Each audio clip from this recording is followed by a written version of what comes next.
Evet arkadaşlar, bir hukuk cinayetiyle karşı karşıyayız. Siyasi bir komplo ile karşı karşıyayız. Maalesef şu an sözüm ona Adalet Bakanlığı'na bağlı adliyenin önünde durmaktayız. Ve yine adil olmayan bir karar verilmiştir. Zulüm dolu bir karar verilmiştir. Bu bağlamda Bağlar Hüdapar ilçe başkan adayı olarak benim, yine aynı şekilde Sur ilçe başkan adayı olarak Mahmut kardeşimin ve 32 tane meclis üyesi kardeşimin encümenlik başvuru adaylığı reddedilmiştir. Reddedilme gerekçesi ise hükümlü olmamız sebebiyle reddedilmiştir.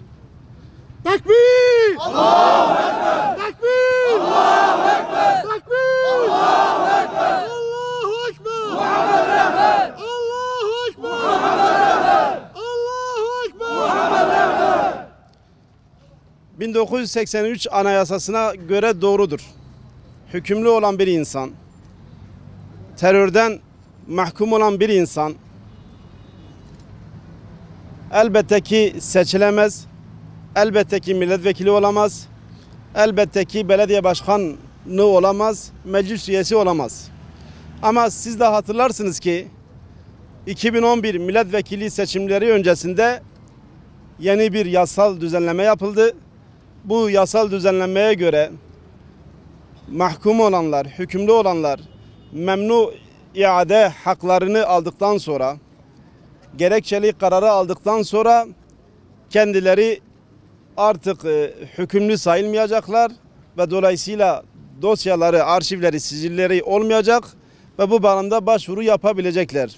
Bu bağlamda biz de aynı şekilde ilgili mahkemelere başvurup memnu hakları iadesini almamıza rağmen, gerekçeli kararını başvurumuzu yapmamıza rağmen ve yine aynı şekilde başvurumuzu yaptıktan sonra alındığı belgesi bize, şu an bulunduğumuz adliye tarafından bize verildi.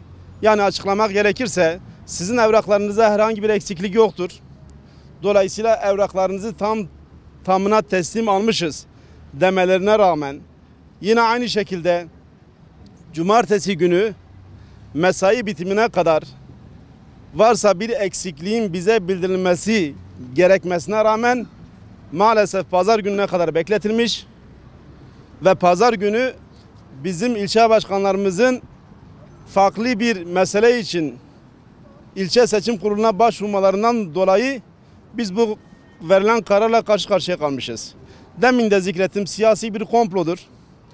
Derinler bir yerde birleşti.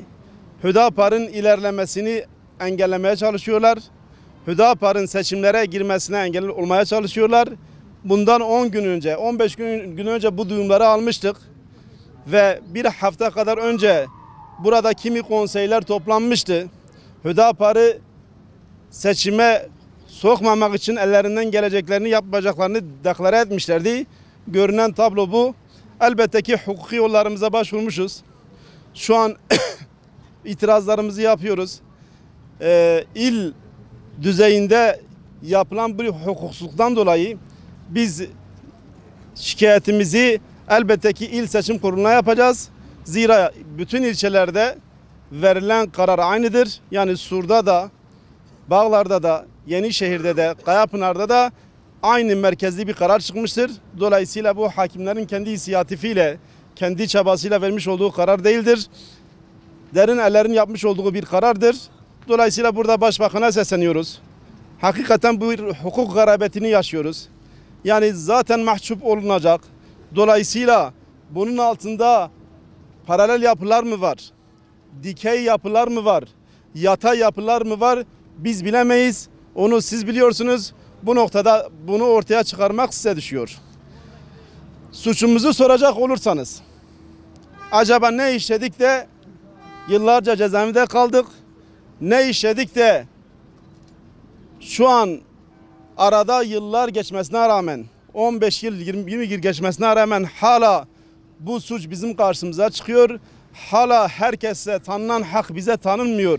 Nedir bu suçunuz derseniz, bizim suçumuz, benim suçum, Mahmut kardeşimin suçu, şu an 32 tane kardeşimin suçu şu Diyarbakır'da bulunan camilerde ders alıp ders vermektir.